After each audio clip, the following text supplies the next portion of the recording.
ഹരി ഓം. ദശകം 69, ശ്ലോകം 6. സ്വിന്നസന്നതനുവല്ലരീ തദനു കാപി നാമ പശുപാങ്കനാ കാന്തമം സമവലംബദേ സ്മ തവ താന്തിഭാരമുകുളേക്ഷണ കാജിദാചലിതകുന്തളാനവ പടീരസാരഘനസൗരഭം മഞ്ജനേന തവ സഞ്ജുചുംബഭുജം അഞ്ജിതോരു പുളകാങ്കുരാ. പദങ്ങളെ ഒന്ന് പിരിച്ചു നോക്കാം. സ്വിന്ന സന്ന തനു വല്ലരീ, സ്വിന്ന സന്ന തനു വല്ലരീ തദനു കാപി നാമ പശുപ അങ്കന, പശുപ അങ്കന, പശുപാങ്കന. സ്വിന്ന സന്ന തനു വല്ലരീ തദനു കാപി നാമ പശുപാങ്കന കാന്തം അംസം അവലംബതേ, കാന്തമംസമവലംബതേ സ്മ തവ താന്തി ഭാര മുകുള ഈക്ഷണ, താന്തി ഭാര മുകുളേക്ഷണ, താന്തി ഭാര മുകുള ഈക്ഷണ, താന്തി ഭാര മുകുളേക്ഷണ. കാന്തമംസമവലംബതേ സ്മ തവ താന്തി ഭാര മുകുളേക്ഷണ. കാചിത് ആചലിത കുന്തള, കാചിത് ആചലിത കുന്തള, കാചിതാചലിത കുന്തള നവ പടീര സാര ഘന സൗരഭം, നവ പടീര സാര ഘന സൗരഭം. കാചിതാചലിത കുന്തള നവ പടീര സാര ഘന സൗരഭം വഞ്ജനേന തവ സഞ്ജുചുംബ ഭുജം അഞ്ജിത ഉരു, ഭുജം അഞ്ജിത ഉരു, ഭുജമഞ്ജിതോരു പുളക അങ്കുര, പുളകാങ്കുര. വഞ്ജനേന തവ സഞ്ജുചുംബ ഭുജമഞ്ജിതോരു പുളകാങ്കുര. ശ്ലോകം 6 അന്വയവും അർത്ഥവും. കാപി പശുപാങ്കനാ നാമ തദനു സ്വിന്ന സന്നതനുവല്ലരീ താന്തിഭാരമുകുളേക്ഷണ തവ കാന്തം അംസം അവലംബതേ സ്മ. കാചിത് ആചലിത കുന്തള അഞ്ജിതോരു പുളകാങ്കുര നവപടീരസാരഘന സൗരഭം തവ ഭുജം വഞ്ജനേന സചുചുംബ. കാപി പശുപാങ്കന, അപ്പോൾ ഒരു ഗോപസ്ത്രീ.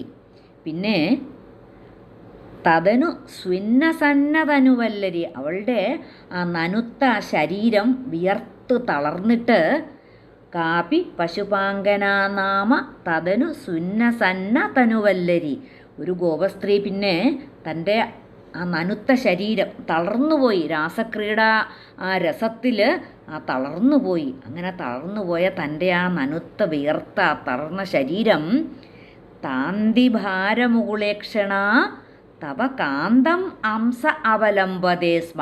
താന്തിഭാരമുകുളേക്ഷണ, ആ തളർച്ച കൊണ്ട്, ആ തളർച്ച സഹിക്കാൻ വയ്യാഞ്ഞിട്ട് ആ കണ്ണുകളൊക്കെ ഇങ്ങനെ കൂമ്പിപ്പോയി. ക്ഷീണം വരുമ്പോൾ അങ്ങനെയാണല്ലോ, കണ്ണുകൾ കൂമ്പിപ്പോവുമല്ലോ, കണ്ണുകളങ്ങ് താനെ അടഞ്ഞു പോവും ക്ഷീണം കൊണ്ട്. അങ്ങനെ ആ മിഴികൾ കൂമ്പിയിട്ട് തവ കാന്തം അംസം അവലംബതേ, ആ അങ്ങയുടെ ആ ചന്തം തികഞ്ഞ തോളത്ത് തല ചായ്ച്ചു വെച്ചു. കാചിത് ആചലിത കുന്തള, കാചിത് വേറെ ഒരുവള്, ആചലിത കുന്തള അവളുടെ ആ വാർമുടിക്കെട്ടഴിഞ്ഞിട്ട് അഞ്ജിതോരു പുളകാങ്കുര മേലാകെ കോരിത്തരിച്ചും കൊണ്ട്, അപ്പോൾ അവളുടെ ആ വാർമുടിക്കെട്ടൊക്കെ അഴിഞ്ഞു വീണ് ആ മേലാകെ കോരിത്തരിച്ചും കൊണ്ട് നവപടീരസാരഘന സൗരഭം തവ ഭുജം, നവപടീരസാരഘന സൗരഭം തവ ഭുജം. ആ ചന്ദനച്ചാറിൻ്റെ ആ ഭഗവാന്റെ ആ കുറിക്കൂട്ടുണ്ടല്ലോ, ആ ചന്ദനച്ചാറിൻ്റെ കനത്ത ആ മണത്തിൻ്റെ പുതുമ പോകാത്ത അങ്ങയുടെ കൈത്തണ്ടയെ, ആ തവ ഭുജം, അങ്ങയുടെ കൈത്തണ്ടയെ വഞ്ചനേന സജുചുംബ, തല ചായ്ക്കുക എന്ന ഉള്ള ഒരു വ്യാജേന സജുചുംബ, ചുംബിച്ചു. വഞ്ചനേന, അതാണ് വഞ്ചനേന സജുചുംബ, ആ വ്യാജേന തല ചായ്ക്കുക എന്നുള്ള ആ വ്യാജേന ചുംബിച്ചു.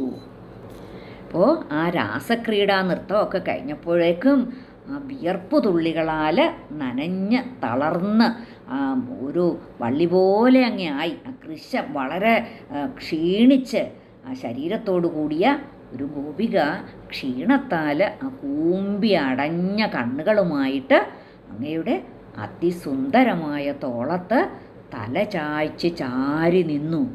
അപ്പോൾ എന്നാൽ മറ്റൊരുവള് ആ കെട്ടഴിഞ്ഞ തലമുടിയുമായിട്ട് ആ നറുചന്ദനത്തിൻ്റെ നിറഞ്ഞ സുഗന്ധത്തോടുകൂടിയ അങ്ങയുടെ കൈത്തണ്ടയെ സുഗന്ധമാസ്വദിക്കുന്നു എന്നുള്ള ഒരു വ്യാജേന ചുംബിക്കുകയും അതിൻ്റെ ഫലമായിട്ട് അത്യന്തം രോമാഞ്ചിത ഗാത്രിയായിട്ട് ഭവിക്കുകയും ചെയ്തുവല്ലോ എന്നാണ് ഭട്ടതിരിപ്പാട് പറയുന്നത്. സ്വിന്ന സന്നതനുവല്ലരീ തദനു കാപി നാമ പശുപാങ്കന കാന്തമം സമവലംബദേ സ്മതവ താന്തിഭാരമുകുളേക്ഷണ കാചിദാചലിതകുന്തളാനവ പടീരസാരഘനസൗരഭം ഭഞ്ജനേന തവ സഞ്ജുചുംബ ഭുജമഞ്ജിതോരു പുളകാങ്കുരാ.